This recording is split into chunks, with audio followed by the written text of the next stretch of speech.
คำถามประโยคที่อิงตามโครงสร้างและประโยคที่อิงตามจุดประสงค์การเว้าหรืออิงตามลักษณะแม่นประโยคแนวใดจงบอกประโยคลุ่มนี้ว่าแม่นประโยคชนิดใดข้อกอพวกเฮาฉลองปีใหม่ข้อขอบ่แม่นนักการเมืองแม่นนักธุรกิจข้อขอยามนี้มักเกิดลมพายุ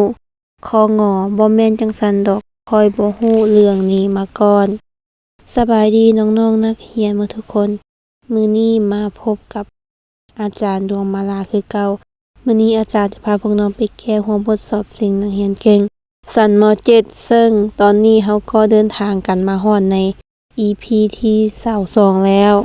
สำหรับผู้ใดที่เข้ามาชมเข้ามาฟังเข้ามาเบิ่งก็อย่าลืมกดไลค์และกดแชร์คลิปนี้ให้อาจารย์แดและสำหรับผู้ใดที่เข้ามาใหม่ก็อย่าลืมกดติดตามช่องของอาจารย์เด้อและสำหรับผู้ใดที่สนใจบทเรียนเกี่ยวกับวิชาภาษาลาววรรณคดีแม่นให้ทักมาได้ที่เบอร์02078716175บัดนี้เฮามาเข้าในการตอบคำถามของเฮาเลยเนาะซึ่งคำถามที่1เนาะเพิ่นถามว่าประโยคที่อิงตามโครงสร้างแม่นประโยคแนวใดสำหรับประโยคที่อิงตามโครงสร้างเนาะแม่นประโยคที่อิงตามคำตัวตั้งคำกรรมะและคำประกอบนั่นเองเนาะบัดนี้ต่อไปประโยคที่อิงตามจุดประสงค์หรือว่าอิงตามลักษณะแม่นประโยคที่ประกอบด้วยประโยคบอกเล่าประโยคห้องขอประโยคคำถามประโยคสั่งการและประโยคอุทานเนาะสำหรับถ้าอยากรู้แต่ละประโยคแม่นถ้าฟังในคลิปต่อไปบัดนี้มันมีข้อย่ออีกหนึ่งเพิ่นบอกว่าให้เฮาจงบอกประโยคลุ่มนี้ว่าแม่นประโยคชนิดใดเฮามาเริ่มต้นด้วยกอเนาะพวกเฮาฉลองปีใหม่ซึ่งประโยคตัวนี้เนาะเฮาจะจัดอยู่ในประโยคที่ว่าอิงตามโครงสร้างก็คือคำตัวตั้งคำกรรมะและคำประกอบซึ่งก็คือประโยคบ่กลุ่มตัวนั่นเองส่วนประโยคบ่กลุ่มตัวก็หมายถึงประโยคที่ประกอบด้วย